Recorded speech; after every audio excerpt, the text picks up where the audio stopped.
नमस्कार. DR न्यूजमध्ये आपलं सर्वांचं सहर्ष स्वागत. प्रतिनिधी राहुल गुरव.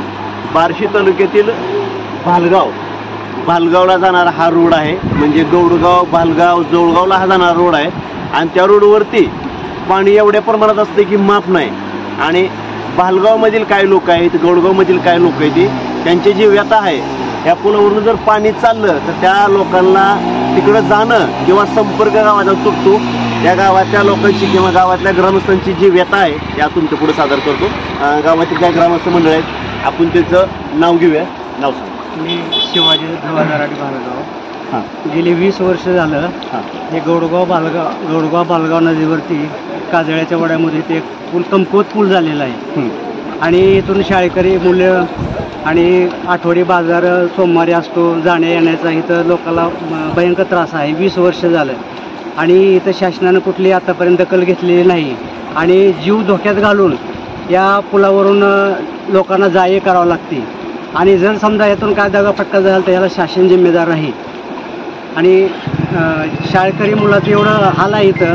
आणि दररोज पुलावरून नाही म्हणलं तर 1-2-3 फूट पाणी असतं दररोज.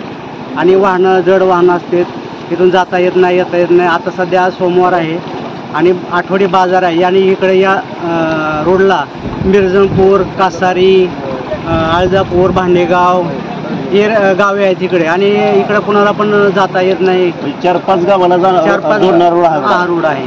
आणि इथं म्हणजे फार मोठ्या प्रमाणात इथं लोकांना त्रास होतो. या पुलाबद्दल काय तुम्ही बांधकाम विभागाला अर्ज केला होता की अशी परिस्थिती आहे असं त्रास? नाही, मी तर ऐकतो 10 वर्षापूर्वी हे जर पाहणी केली असं बरंच मी ऐकलंय. पण आणि इथं काही म्हणजे कुठलंच प्रक्रिया राबविण्यात आलेली नाही. आणि थोडीशी आपलं उन्हाळा आला की डागडोजी इथं सिमेंट वगैरे टाकतात आणि खड्डे बुजवतात. ह्याच्या व्यतिरिक्त काय केलेलं नाही. आणि इथं तारा पण उघड्या झालेल्या आहेत, खड्डे आहेत एवढे मोठे. जर समजा एखाद्या शाळकरी मुलगा तिथून घसरला, काय झालं, वाद गेला, त्याला जिम्मेदार कोण? बरोबर. तरी याची शासनानं दखल घेऊन एक तर या पुलाची उंची वाढवावी, नसेल तरी या पुलाचं व्यवस्थित बांधकाम करून करावं असं आम्हाला वाटतं. अजून काय ग्रामस्थ आपल्यासोबत आहेत? नाव सांगा. नमस्ते. मी विनायक मोहन ढवळे, पालगाव येथील रहिवासी असून त्या इकडं बार्शी, कोल्हापूर सारखी करावं लागतं. तर हे पूर्ण ही उद्ध्वस्त झालेला आहे. नळ्या फुटलेल्या आहेत खालून, वरून ही टाकलेला आहे. त्याच्यामुळं ते एक दिवशी खाली वाहन आल्यानंतर खाली जाईल ह्याची शक्यता सांगता येत नाही. बरोबर, म्हणजे कमजोर झालेला आहे. तरी शासनाने याची दखल घेऊन ही रोड चांगला उंच करून शक्यतो जितक्या लवकर होईल एवढा करावा ही शासनाला नम्र विनंती. लोकांना अडचण नाही आली पाहिजे. आणि ह्या भालगाव गोडगाव हे आपलं भालगाव जवळगाव आळजापूर आंबेगाव ही मुलं सुद्धा शाळेतली इथूनच जातात. त्याच्यामुळं आणि स्कूल बस जातात. त्याच्यामुळं हे स्कूल बस सुद्धा धोका होऊ शकतो. त्याच्यामुळं ही रोड लवकरात लवकर झाला पाहिजे. बरोबर एवढी विनंती. अजून काय ग्रामस्थ आहेत? मी देवदत्त दराडे.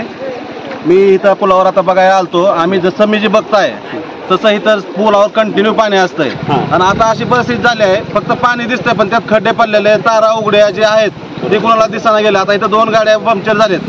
तरी शासनाने ह्याची दखल लवकरात लवकर घ्यावी किंवा शाळेतले जे विद्यार्थी आहेत त्यांना जाण्यात पूर्ण म्हणजे इथं अडथळा आलेला आहे. पाणी कधीपासून पुलावरून चालू आहे? हे रात्रीच्या तुम्हाला सांगतो 7-7:30 वाजल्यापासून इथं कंटिन्यू पाणी चालू आहे. रात्रीला जाणं सगळं बंद. रात्रपासून गाड्या इथं उभा आहेत. तरी इथून एकही इकडून माणूस गेलेला नाही किंवा पूर्ण म्हणजे तिकडे आलेले लोक ड्युटीवरून आलेले वगैरे सगळे इथं बसलेले आहेत.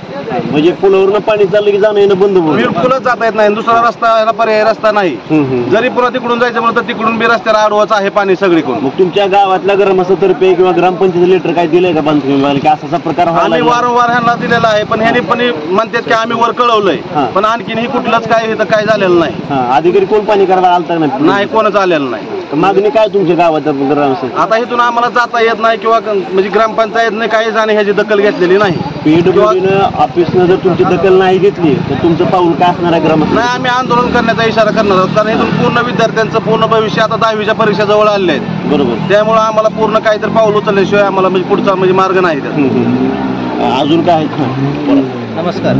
मी दादा जाधवर माजी सरपंच बालगाव. या ठिकाणी काजळे वड्यावर काल झालेल्या पावसामुळं भरपूर असं पाणी आलेलं आहे आणि पाठीमागच्या 10-15 वर्षाच्या काळापासून बालगाव असतील ग्रामस्थाची, आळजापूर, मिरजनपूर या सर्व ग्रामस्थाची मागणी आहे. कारण गोडगावला उतरल्यानंतर हा रस्ता बालगाव मार्गे त्या 2-4 गावाला जातोय आणि बऱ्याच दिवसापासून या रस्त्यावर पाणी आलं की पुलाची फक्त येथे 3 नळ्या आहेत. 3 नळ्या असल्यामुळं पाणी वाहून जात नाही आणि या ठिकाणी ज्या पद्धतीनं बालगावच्या पलीकडे मिरजनपूर वाड्यावर जो मोठा पूल आहे कमानी पूल, तशा पद्धतीचा पूल या ठिकाणी होणं गरजेचं आहे. त्याच्यामुळं आज शेतकऱ्याला पलीकडे जायला येत नाही किंवा शाळेचे जे विद्यार्थी आहेत अनेक शाळेच्या माध्यमातून गोडगावला मुलं जातात कॉलेजला वगैरे. तर आज तर बाजार आहे आणि लोकांना आठवड्याचा बाजार आणण्यासाठी जायचं म्हणलं तर आज मिरजनपूर मार्गे, आळजापूर मार्गे तिकडून पलीकडल्या रस्त्यानं जवळजवळ 10-15 किलोमीटरचा टर्न करून जावं लागतंय.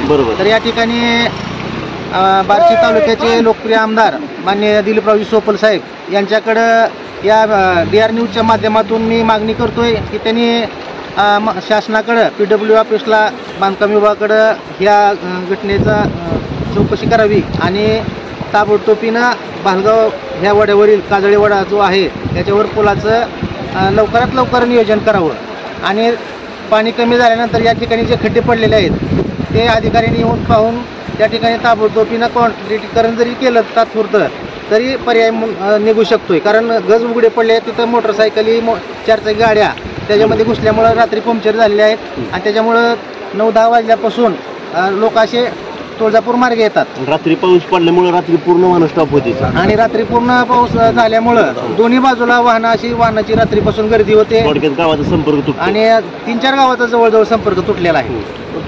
या ठिकाणी ताबडतोबीनं मान्य आमदार सोपल साहेबांकडनं आम्हाला इच्छा आहे त्यांनी ह्या कामाची पूर्तता करावी एवढी मी अपेक्षा करतो सर्व ग्रामस्थांच्या वतीने. मी राजकन्या चंद्रवदन दराडे. आमची मुलं रोज शाळेलाही जातात. त्या पाण्यामुळे त्यांची काही व्यवस्था होई नाही शाळेला जायची. काय मागणी आहे तुमची? मग आमचं मागणं आहे पूल व्यवस्थित व्हावा, उंची करून द्यावा, व्यवस्थित करून द्यावा. आम्हाला दवाखान्याची ही अजिबात जाण्याची संधी मिळत नाही याच्यावर. म्हणजे पाण्यामुळे तुम्हाला दवाखाना म्हणा, शाळेत जाता येत नाही. बरोबर, म्हणजे गावाचा संपर्क तुटतो. आमचा 5-6 गावाचा संपर्क तुटतोय. आज सोमवार आहे, गोडगावचा बाजारात जाणार कसं मग? आज जाण्याची सोयच होत नाही आमची. त्याच्यामुळे आम्ही जायचं कसं? त्याच्यामुळं त्यांनी होईल तेवढी लवकरात लवकर ह्याची तयारी करायची सुरुवात करावी. बरोबर. मग शेतीचं काय माळवा असेल म्हणा बाजार नाही, शेत आणि माळवा आहे, हे विकायचं कसं? हे घरी घेऊन काय करायचं एवढ्या? त्याच्यावरच सगळ्यांचा व्यवसाय चालतो ना. मागणी तुमची काय पुलाबद्दल? पुलाबद्दल आमची एवढीच मागणी आहे की तात्काळ ह्याच्यावरती कारवाई करण्यास सुरू करावी, दखल घेतली पाहिजे पुलाची आणि पुलाची हाईट वाढून घेतली पाहिजे, वाढवून दिली पाहिजे आम्हाला होईल तेवढी लवकर. त्याच्यामुळे आमचं तेवढंच म्हणणं. गौडगाव आणि भालगावच्या मध्यंतरी असणारा हा पूल आहे काजळे वड्यामधील. गावाची मागणी एवढीच आहे की भालगावमधील काही लोक असतील त्यांची ड्युटी असेल, कोण डॉक्टर असेल, कोण वकील असेल, कोण पोलीस असेल, कोण शिक्षक असेल आणि त्याचबरोबर काही शाळेचे विद्यार्थी आहेत या रस्त्यावरून ये जा करतात. मग त्या विद्यार्थ्यांनी ह्या पुलावरनं जायचं कसं? आणि गावातील लोकांनी सांगितलं की या पुलावरती मध्यंतरी काही बार किंवा गज उघडे पडले आहेत जेणेकरून ते पायाला अडकतात, त्यामुळे वाहन पंक्चर होऊ शकतं, 2 व्हीलर 4 व्हीलर. आणि असा हा घातक प्रवास ह्या सगळ्या भालगाव ग्रामस्थांचा आहे. यांची एवढीच मागणी आहे की या ओढ्याची उंची एकतर उंच करावी असं हे निवेदन भालगावमधील काही सरपंच असतील, उपसरपंच असेल हे बांधकाम विभागाला पुरवतील. आणि तसेच यांनी मागणी केली आहे की बार्शी तालुक्याचे आमदार दिलीपरावजी सोपल यांनी सुद्धा यांची व्यथा ऐकून घेतील आणि ह्या पुलाचं काम करतील अशी व्यथा भालगावकरांनी व्यक्त केली आहे. प्रतिनिधी राहुल गुरव, DR न्यूज.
आता